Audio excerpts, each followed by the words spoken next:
No final da tarde de hoje, os moradores foram surpreendidos com 4 explosões aqui no bairro dos Remédios. Alguns moradores ficaram assustados, algumas casas foram danificadas e agora a gente conversa com alguns moradores. Estou aqui com o Lucas. Lucas, a explosão que chamou a atenção de todos os moradores. Positivo, aqui é uma explosão, né? Aliás, 3 explosões muito fortes que danificou várias casas e a estrutura também de outras demais, né? Aqui você vê portões danificados, forros de casa caíram, portas, inclusive muitas pessoas passando mal e graças a Deus que não aconteceu coisa pior, né? Muito bem, deixa eu conversar também com o Cícero. Cícero, você também, como aconteceu? E quem é o responsável por essas explosões e com qual autorização se tem para explodir aqui no bairro dos Remédios? Eu estava no meu trabalho quando minha esposa, por volta às 18 horas, liga para mim aflita que um cidadão, por nome dela, Júnior, dono da Tropical, se ele tem autorização, acho que não, porque, segundo você vê aqui, os amigos vizinhos, não tem um pneu para abafar os tiros de dinamite, né? Minha preocupação é que a família, minha esposa, tem problemas cardíacos e a explosão foi tamanha que tremeu a minha casa, o forro, ele trincou, todo o forro de várias casas foram trincadas.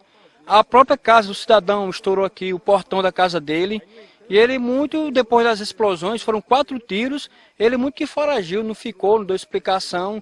E eu, como pai de família, outros colegas aqui, amigos vizinhos, a gente ficou perplexo, muito chateado, né? Porque a gente não esperava. Ao menos ele teve a consideração de chegar de casa em casa, avisar 3, 4 casas que vai ter uma explosão de dinamite. Eu tenho 2 filhos, um de 5 meses, tenho um de 2 anos. E eu fiquei chateado pela vida quando minha esposa ligou para minha aflita. Ela é professora, não foi nem dar aula ainda porque ficou muito chateada, ficou ainda um pouco nervosa devido à situação. Então, por isso que a gente ligou, o Paulo Piranha, vocês, locutores, para vir e ver a situação. Olha, Gilberlândio, também as pedras também chegando à próxima residências, em algumas casas, chegando inclusive a danificar. Felizmente aconteceu esse imprevisto, não é isso? E graças a Deus para mim, porque danificou só o meu teto, questão de telha quebrada, alguma coisa mínima, certo? Mas para os demais colegas, o prejuízo foi total imenso, tá ok? A polícia foi acionada? Foi acionada, eu me desloquei diretamente ao batalhão, conversei com o civil, pedi para a presença deles aqui no local, cerca de 10 minutos compareceu, fez umas anotações e pediu para a gente se encaminhar pela parte da manhã até a delegacia para as devidas providências. Seu Nilson, um susto grandioso, mas acima de tudo, uma preocupação com a questão da casa. Sua casa também foi danificada? Foi danificada, sim. Por sinal, você viu as pedras no muro lá, viu as pedras no muro, a lâmpada pendurada, a parede toda estambocada de pedra. E o susto que foi muito grande. Em cima da casa ninguém sabe como é que está o telhado da casa, né? E agora, como é que vai ser feito para recomeçar, para que se possa ressarcir essa questão dos prejuízos?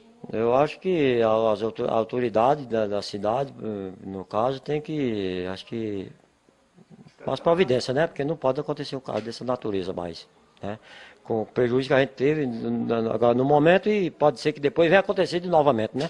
Bom, a Elisângela, que estava no serviço, quando chegou, recebeu essa triste notícia, inclusive pedras dentro da sua residência, né, Elisângela? Exatamente. Quando eu ia chegando do trabalho, a rua estava lotada e eu fiquei preocupada, procurei saber o que era, me informaram que foi uma explosão que houve indevida aí por trás da minha casa, que chegou a danificar a casa em algumas partes, né? Quando eu abri a porta, eu tive um susto danado, porque tem muita pedra aqui fora na área e a gente não sabe nem como o telhado está.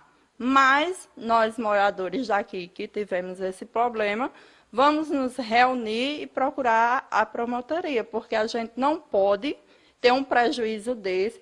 São casas novas que a gente comprou agora, estamos pagando ainda para ter um prejuízo desse. Então não pode ficar impune. Ele não veio nem conversar. Disseram que ele estava aqui, pegou a moto e fugiu. Quer dizer, ele não procurou nem conversar com os moradores, não respeitou os moradores. E eu ia viajar, problema de saúde, e agora eu vou ter que adiar porque a gente tem que tomar providência. E a hora é essa.